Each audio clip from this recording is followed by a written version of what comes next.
Okay, moving on. So the other piece of this is understanding what your value is. So when I'm talking about what is your value proposition, the question is, well, what do I mean by that? So it's not just the why hire me. What is your background? What is your skill set? What are the things that you have that make you uniquely valuable? What are the things that Keller Williams has that makes you as a part of that whole uniquely valuable? The word is value. The other piece is to have a conversation about what are you actually going to do when you're planning this value proposition. What are you actually going to do for this client? Like, actually do. Not that it's come out of a script and it gives you a 30-point plan and you go, well, I'm not going to do that. I'm not going to do that part. I'm not really going to do that part. What are you actually going to do? And what are you actually going to do well?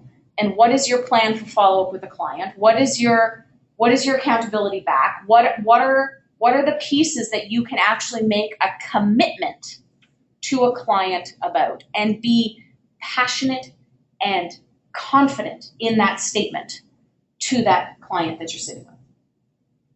Because if you're just spitting out a script and you're just handing them a pre-done marketing sheet that's come out of something that lists 35 things that you're going to do, but you honestly are not actually going to do 10 of those 30 things, then you are immediately setting yourself up to disappoint that client. And or you can't validate why the things you've chosen on that list, so say there's 30 and you pick 20 of them, explaining with confidence how that will actually benefit the client. So there are 30 things on this step, you could say to a client, and I am going to only do 20 of them because in my experience, I need to actually commit to the things I'm going to do. I know I won't do all 30 of them, and I believe that these 20 are the top producing, give the best results to a seller items. This is what they are, this is how they work, this is when I'm going to do them, and this is how they impact you. To the good, for example. Does this make sense to everybody?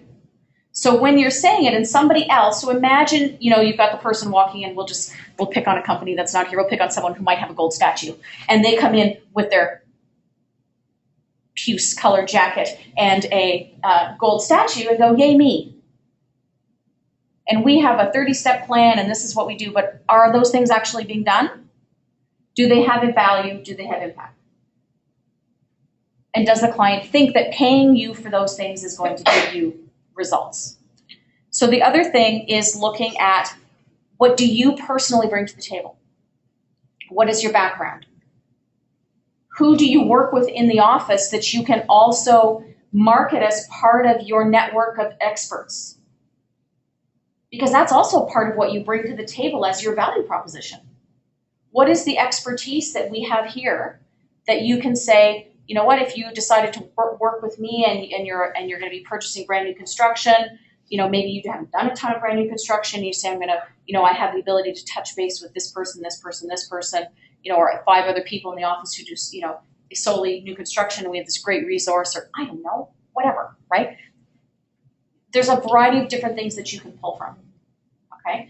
That is also part of your value proposition to add to yourself, okay? And then the big, really big, glaring, like flashing, neon sign that you want to have in your face as you're writing this all up is to have the conversation with yourself about how is this different from everybody else whose rear end has sat in the chair in this client's kitchen.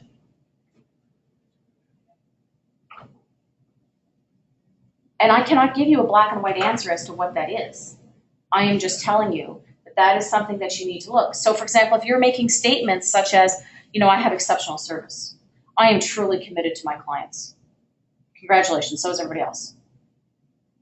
That is not a value proposition.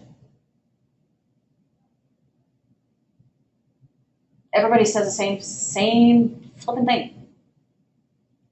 If you're not committed and you're not giving excellent service, then why would I even consider hiring you? Everybody thinks they give great service, right? Even the people that give terrible service think they give great service. So what's your value? You have X amount of years in this. You have a background. You volunteer here. You have a group of people that do this or that type of thing. Yeah. Sandra, yes, absolutely, comment.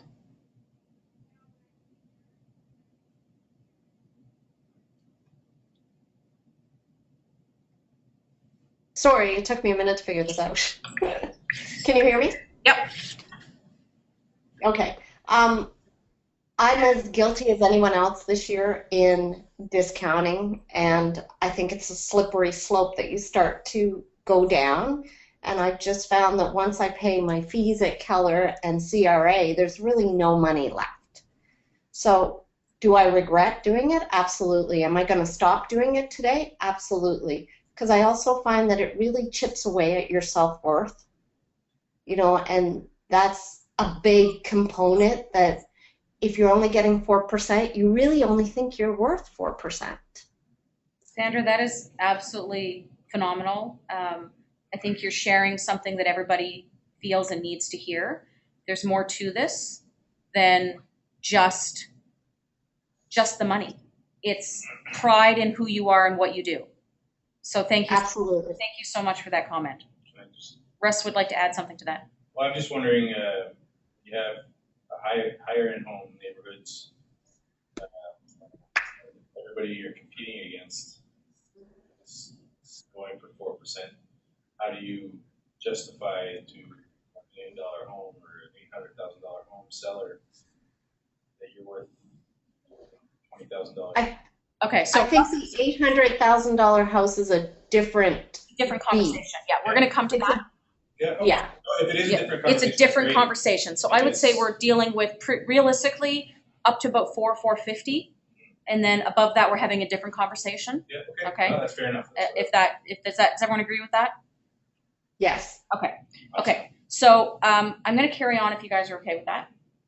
So the next piece of this is talking about, as I said, really focusing on how are you different than everyone else. And this is something where, honestly, I would encourage you to engage your past clients for several reasons. Number one, it's a phenomenal reason to contact your clients.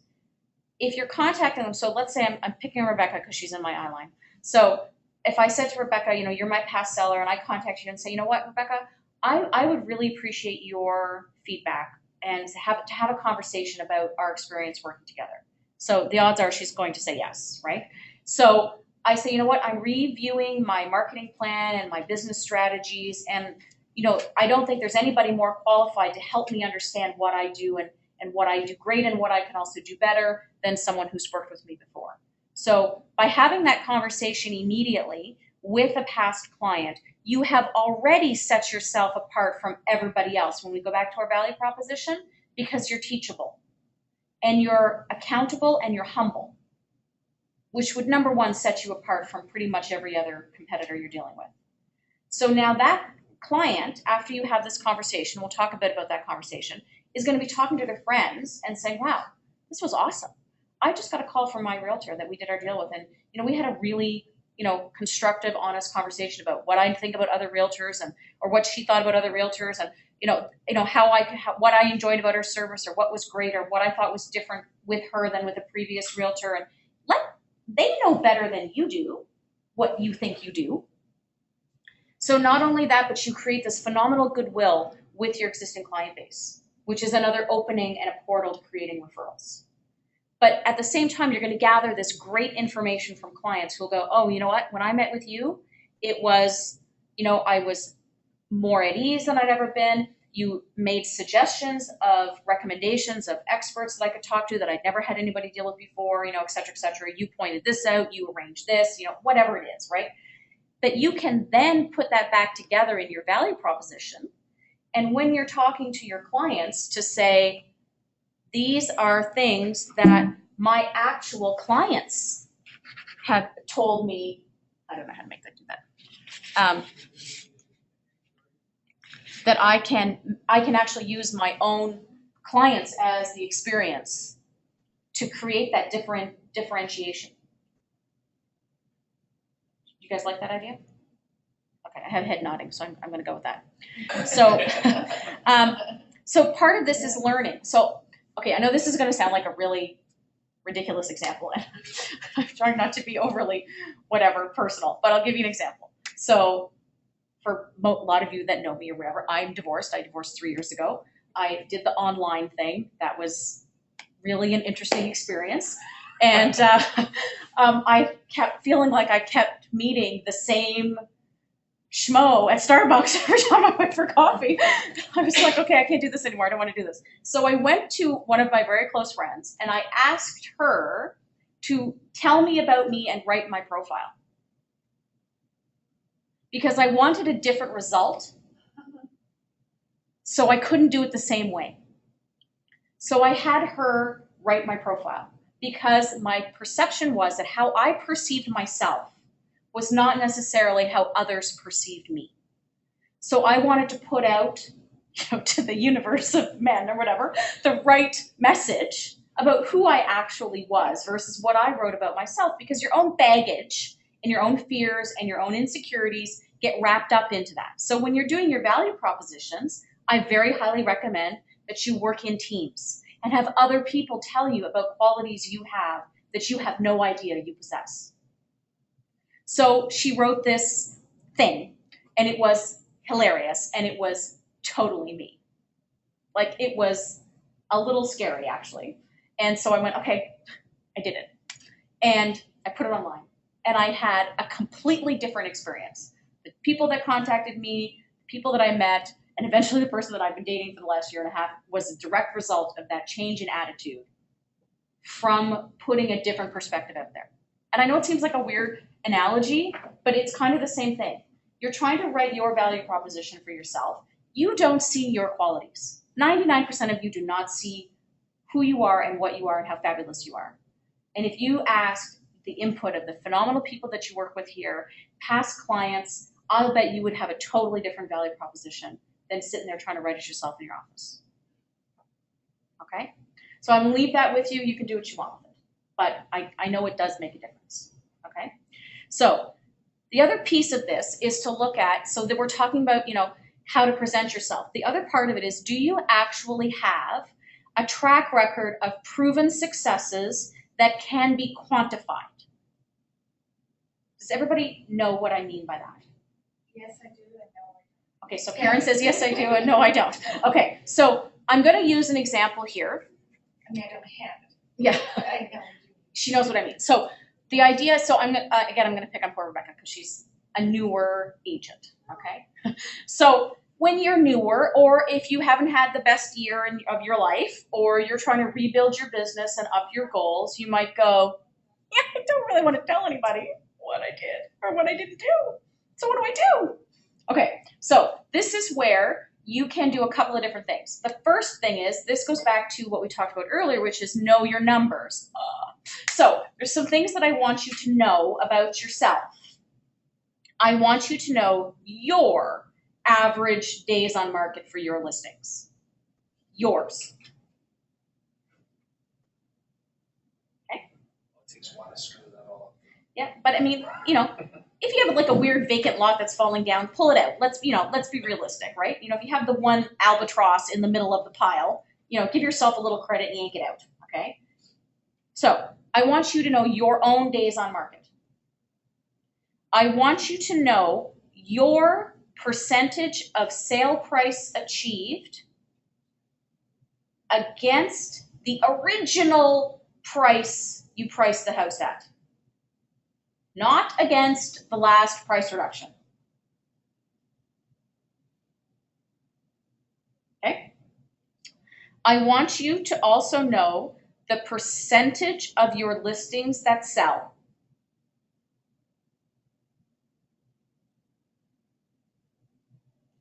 I also want you to know the same information about KW.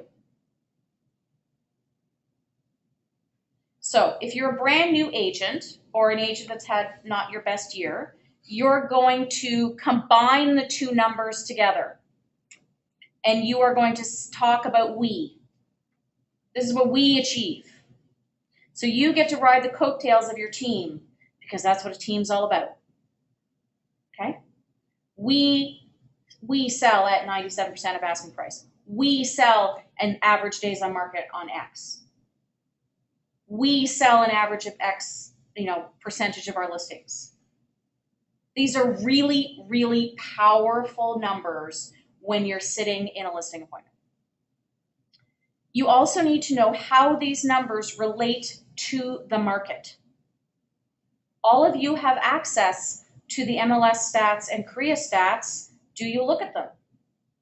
I'm going to guess no. I'll give you an example. I did this for myself as an agent. I do it every year. The first time I did it was probably about 5 years ago when I was obviously still independent, and I obviously needed to have a competitive edge to make sure that being independent was not an issue when I was sitting at a listing appointment.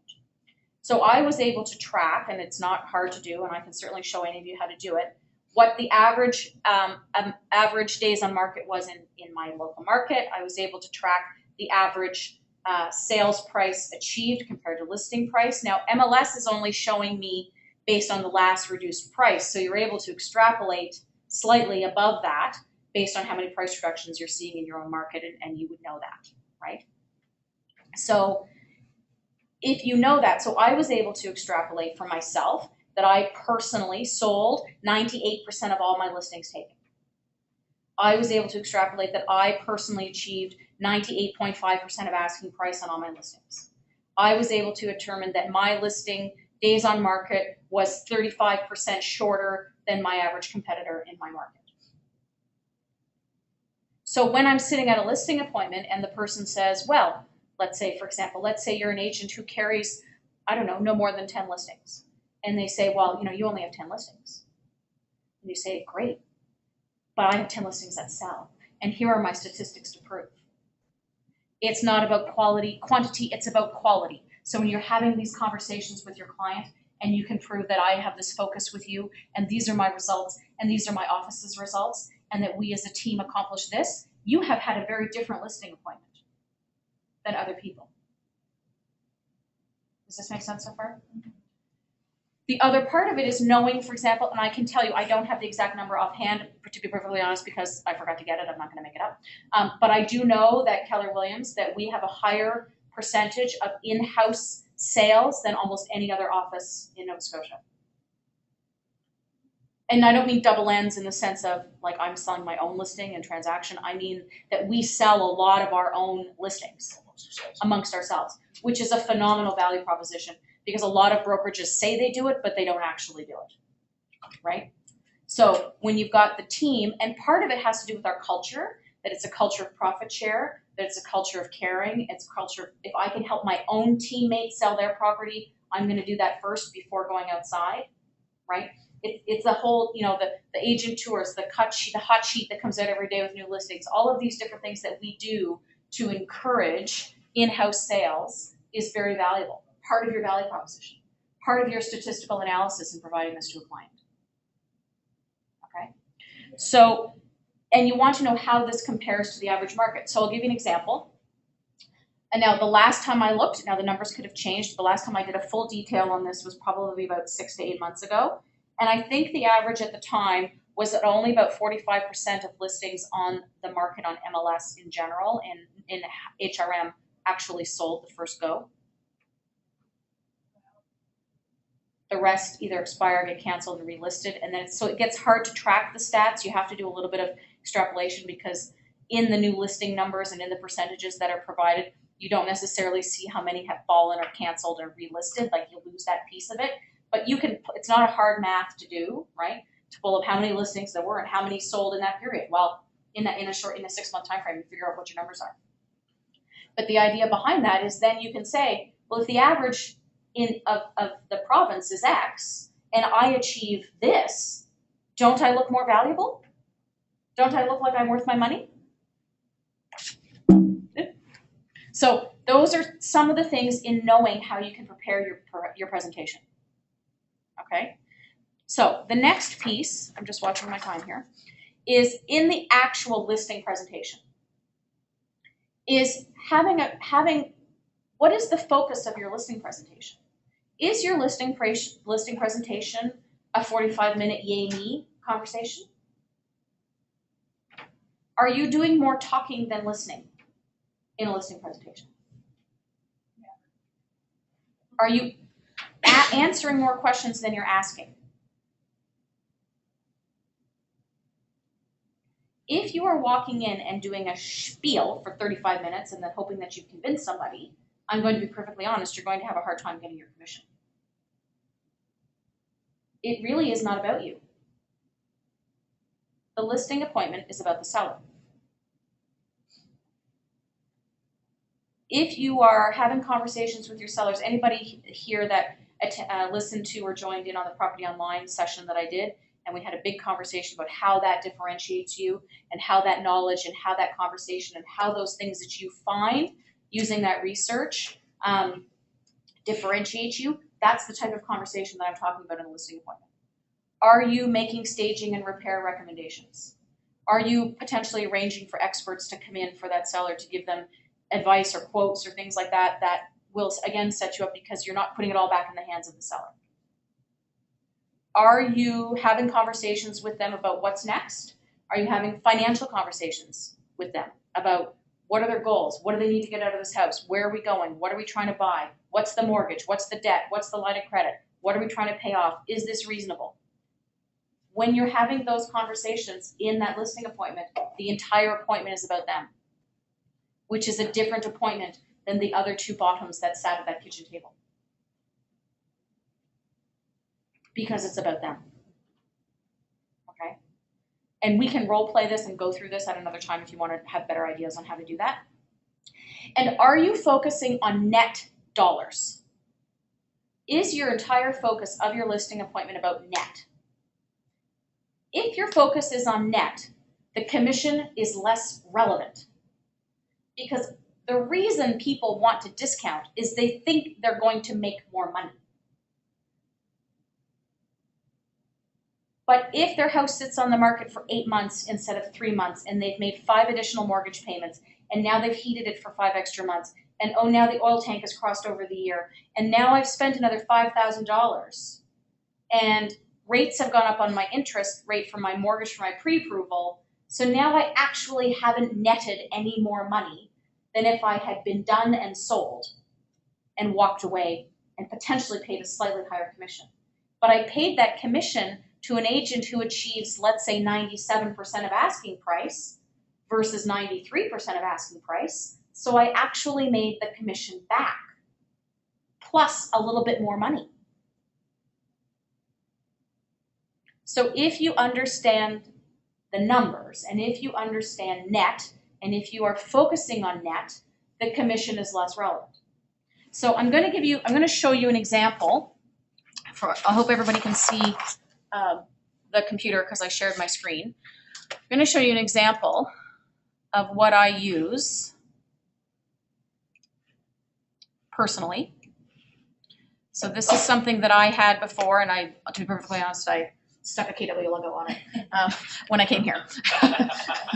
So it's something that I prepared a long time ago. And this is one of the ways that I am able to focus on net with my clients. So we have a conversation very much up front about knowing exactly what our costs are, and then my commission is less relevant because they see a big bottom dollar at the end. So we talk about what my estimated list price is, and then we talk about what my estimated selling price is because they're two different numbers, right? And ideally, you're being very aggressive and very realistic with your clients on the listing price versus what the number is they want to hear, and that's a different conversation entirely. So then we're going to have a conversation about money. We're going to have a conversation about what is their mortgage balance, and if they don't know that, so I'll give you an example. When I do a listing appointment, I go the first time and we meet, we tour the house, and we look around and yada, yada, yada. And then I go back and I give the client homework, and I want to know exactly what their mortgage balance is. I want to know exactly what their penalty is. I want to know exactly if there's anything else we need to pay off that's tied to the house. I need to know that number when I come back, before I come back, because I cannot project net for them if I do not have this number. I need to make sure that I can accomplish their financial goals by putting their house on the market at the price I'm recommending, and if not, then I shouldn't put my son on your lawn. Okay? So we go through that. We talk about the mortgage balance. We talk about the penalty, legal fees. Please do your numbers with taxes in. Okay? So I personally ballpark about $1,200 for legal on a sale, right? Unless it's a condo, then it might be a little bit more. I account for an inspection adjustment. or an inspection hit, as I call it, with sellers. I've toured the house. You know what? I would anticipate that based on this and based on the age of the house and based on what I've seen, I think we should budget, I don't know, 1,000, 2,000, 5,000, 10,000, whatever you see in the house, or whatever it is the seller says to you that they don't have the cash to fix now, that you know you're going to have to build into the price later. Let's account for it now. Then I'm going to account for my real estate commission, my HST, moving costs. Are they pizza and beer in a U-Haul, or are they movers? Right? So that's $1,000 here. Other, maybe there's a line of credit tied to the house. Maybe they have to pay mom and dad off for the down payment. So the end result is the net proceeds at the bottom. When this number is the only number that you've made in really big letters and you've circled, they don't care what your commission is. Because they look at the net. Because that's all anybody cares about. So, Do you not run into anybody who doesn't want to give you that much information? never. I have never had anybody not give it to me. Interesting. Because I would never do that. Well, then I wouldn't sell your house, because if I don't know these numbers, then you could potentially be in breach and not have enough money to close this deal, and you're going to get your arse sued. So when you have this conversation with a seller, and I guarantee you, no one else has had it, no one else, and I'm giving you guys my very personal listing secrets here. So no one can tell me I don't share with you guys as a broker.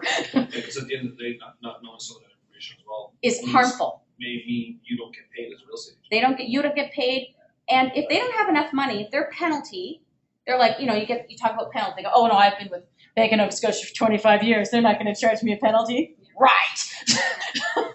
Right? We all know that's not true. So, maybe they're being sued, maybe they've got a line of credit, maybe they've got a massive amount of credit card debt. If that bottom number isn't a number that works, then maybe they don't have a down payment to buy the next house and you just sold them out of their house and now they're renting. Yeah. Maybe there's not enough money left after the mortgage penalty to even pay off the mortgage, and now the client needs enough money. Yeah, I had a client a few years ago that at the end of the day, when everybody got paid, he had to give the lawyer $800. Yes, it happens. He just wanted it. Right? Yeah. Because And there's circumstances where there's not, and I'm not saying, and if you did have a client that doesn't want to fill it out, then you might say, okay, I'm going to leave this with you and I'm going to ask you to fill it out so that you're comfortable with this decision. And see, I would do that. It's just that I'm not the type of person that's going to give you personal information unless I know you really well. You know what though, and I appreciate that feedback, Tammy, but I'm going to tell you, when you have this type of conversation and the entire conversation is about that client Yes. and accomplishing their goals, and you've had a conversation about confidentiality, right? I mean, the reality is I can look up your mortgage. I usually know the balance before I blink and get there. Yeah. So you can tell me or not tell me, I can estimate it anyway. It's on Property Online. Yeah. It's not rocket science. So it can be a big secret if you want, that's the thing. you know? I mean, really, like, when it comes down to it, couldn't technically a seller be intentionally being facetious with you and trying to get you to get their for sale sign on the lawn, knowing full well that they're not gonna have the money to pay you at the end of the day? Well, but they're going to risk getting sued. I mean, this is advice for you guys. You can do what you want with it, okay? I'm just telling you that when the reason people discount commission or they hire discount commission is because they think they're getting less money in the end. So and they don't actually know all the costs. So they're estimating based on what they've read online or what they've seen on flippin' HGTV or whatever it is of how much they're going to net. And they think that if they pay 3 or pay 4 instead of 5, they actually walk away with a ton more money.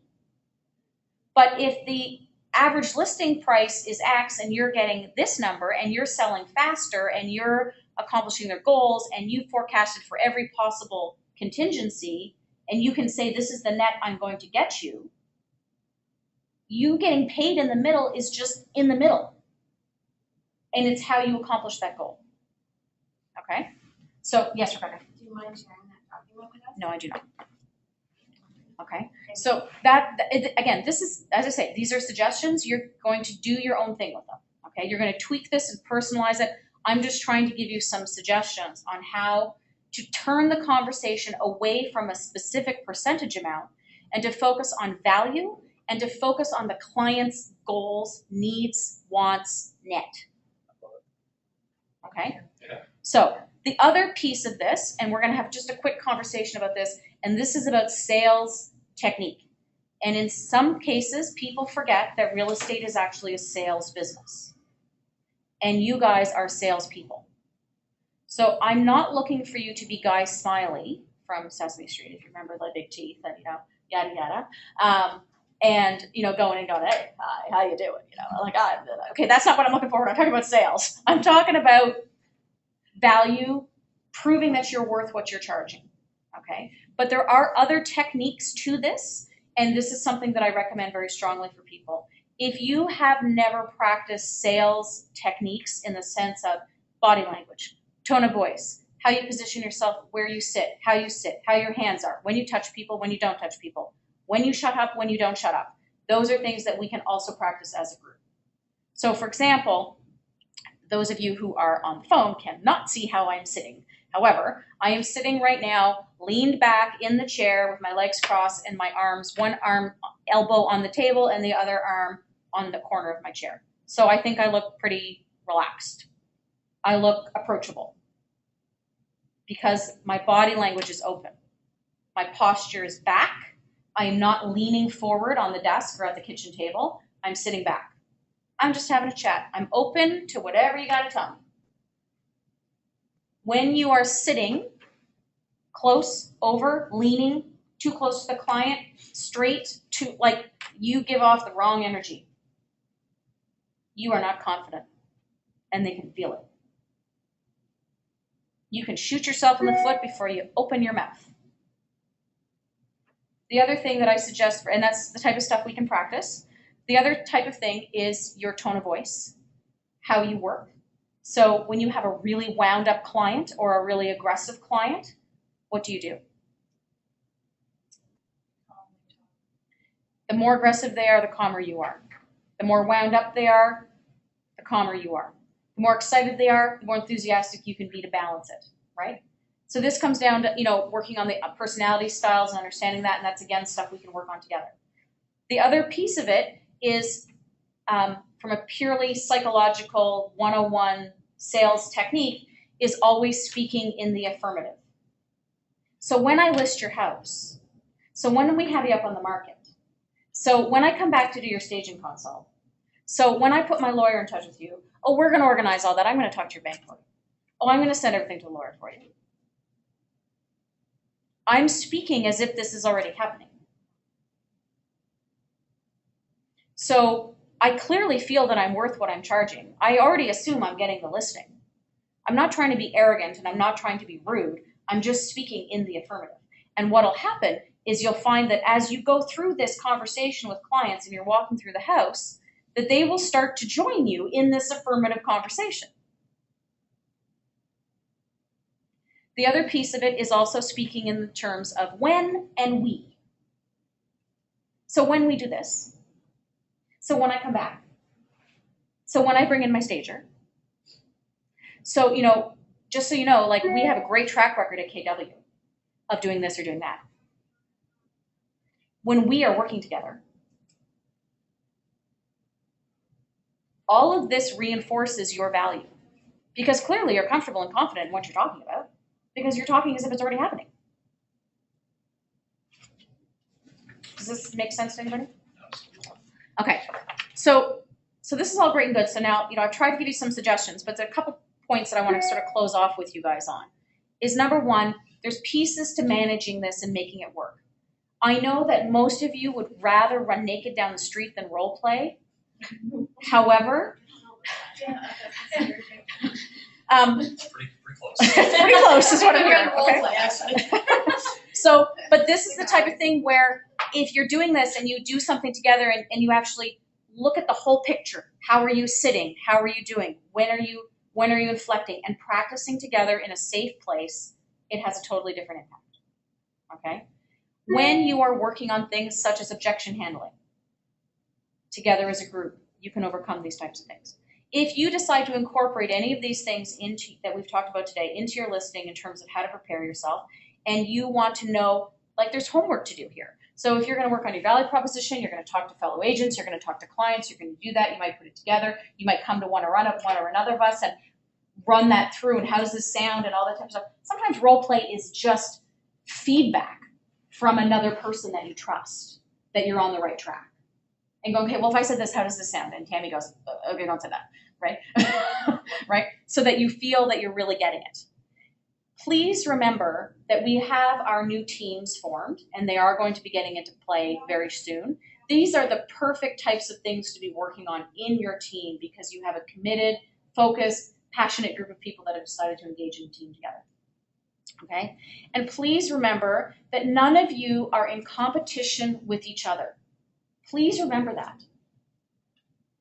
I don't remember the last time anybody has come to me to talk about listings here where they've said, well, I was in a listing appointment and I was up against Mary from KW. Oh my God, that was awkward. I've never heard that. I hear, oh my God, they had, C21, or they had Remax, or they had this, but I've never heard anybody worry about being in competition with themselves. So you are all here to help each other, and please remember that.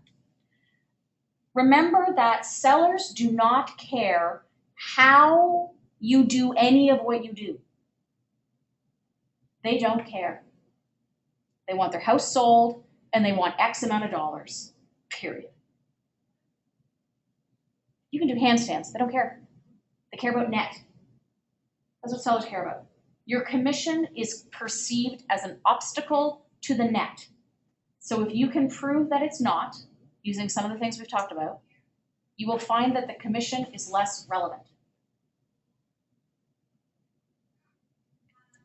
And just be careful, as sort of a warning, not a warning, that's the wrong word, as a beware, please remember that we do have to tread a fine line of not being anti-competitive in terms of price fixing or stating that this is standard or this is normal or that type of thing. But at the same time, when we're also talking about working with our sellers and making sure they understand the value of putting a certain amount of commission out to the street, for lack of a better sentence, I don't know another word to use. And if you explain, so if you're in, and I'm going to pick on Tammy for a second because she's down in the valley, and you have less subdivision-y world down there than we do up here. But here it'd be no different in the sense of neighborhoods. If you've got 5 houses in a 2-kilometer radius that are all at 2.5 or 3. I showed a house the other day at 4. I couldn't wait to get in there. I so really wanted it to work for my client, but it did not. I was excited. I mean, it's not why I picked the house, but when the realtor said to me, oh, by the way, this is at 4%, I said, I'm sorry, what? And he said, 4%. I said, for me? He said, yep. I said, wow, that's awesome. So off you go. You're not canceling that showing under any circumstances, right? So when you're explaining to your clients that if there's 5 houses on the street or within the close geographic area or that are super similar to your house, the reality is that realtors have to eat. And, not that anyone is going to ever intentionally not show a property because it has a lower commission. However, they may not put you at the top of the list when they're going to make more money to sell, in a lot of cases, a fairly identical house. So I want you to be as competitive in this marketplace as possible, and this is a reality. I've been explaining that. And it's amazing how many sellers do not realize that the selling portion is clearly listed there for any agent to see before they come to the Right, house. so that we get to know. Yes. And so then you might say, well, let's say they want to do it at 4, and you go, well, I really, it's, based on how I feel this will benefit you, would recommend that we put 2.5 on the selling side, et cetera, et cetera. But you know what, honestly, I have a problem marketing your home and doing all of this and doing a staging consult and bringing in a photographer and paying for advertising and do all that stuff and being paid less than the buyer's agent. I don't think that's really fair. What do you think? Oh, I didn't really think about that, or well, that doesn't seem. And if you can show that 1% doesn't change their net, then you're having a different conversation. Okay? So I cannot wave a magic wand and say, poof, this is your answer to get 5% plus. It's a combination of different factors, and it's a combination of different things based on your individual skill sets and who your client is and what the circumstances are that are going to allow you to get there. But I'm hoping that some of the pieces that I've given you will, if nothing else, give you the confidence and the strength to ask. And if you're at 4, go for 4.5, like baby steps here, right? 0.25 changes your dollar. Work on your business plan, look at your numbers. And If you guys want to go further on this and you want me to work with you on other sections of this, please let me know and I'm happy to put a class together for you. So I'm gonna open it up to questions now if anybody has any comments or questions. That's it, that's all I got. Sandra's asking me to email that sheet. Yep, that's no problem. Yeah, I like it. It's great, say when you show the bottom line, you forget about everything else. They do forget about everything else, right? So, And, you know, the other piece of it too is, you know, you can perfectly, you know, part of working together is also saying things like, you know what, this is awesome. I'm in an office that's so committed to our group success that, you know, this is something that my broker gave us to share with everybody. We all want to help each other versus being in an office where you are in a more sort of dog eat dog type environment. That's part of your value proposition. You don't have to be the inventor of everything. You can share credit. You can say, I work with a great group of people. If I have to go away, I'm not worried because I got this person, this person, this person who are awesome and who are always going to take great care of you. That's part of your value proposition, right? There's lots of other things that you guys can add. Any other questions or comments? Anything from my online phone people?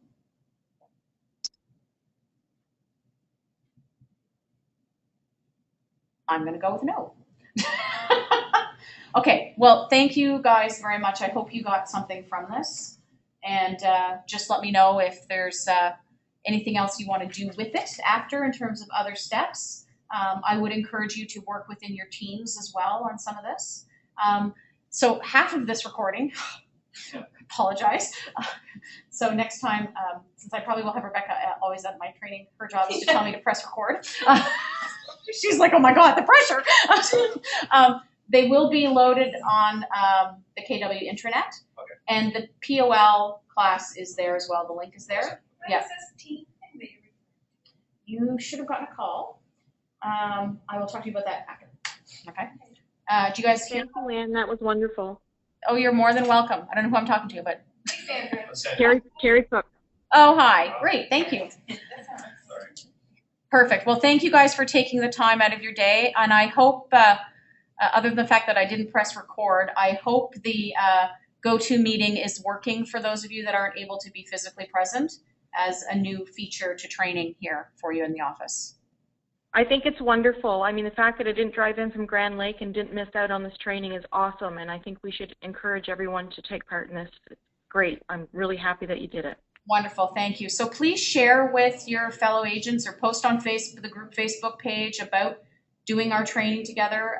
I have 8 training sessions in October that I'm running. I'm pretty much training a lot right now. I travel now 1 day a week to every one of our locations. So yesterday I was in the Valley, next week I'm in Lunenburg, I'm here, I'm doing Elmsdale. And depending on where you are, you guys are also always welcome to join in at other locations when the training is there. The training that I do is listed as training with Ann, because I made it really complicated, on the team calendar. I'm also doing second stage .loop. I'm doing how to use your iPad to actually make money on in your business from real estate, not just how to use an iPad, because who cares about that. I'm doing things like this. I'll do property online again. I can, you guys just tell me what you need, and I'm happy to do it. Okay. We can do things in small groups. We can do, the last go-to meeting for property online, you were actually watching my screen, and there's actually the recording, the video actually shows me moving through my screen and opening up mortgages and looking at all of that. I'm also going to, for your own references, things such as, I just honestly haven't had a chance to do it yet, but when I'm revamping the training for buyer agency documents, I will be recording it in a video where you see me filling it out on screen and sending that out versus sending you an email with blah, blah, blah, do this. Okay? So if you do have ideas or suggestions or things that you want for training, please just let me know, and I will try to, if I'm not the right person to do it, then I will help find the right person who is. Perfect. Thanks, guys. Thanks. Have a great day. Now I don't know how to stop what I'm doing.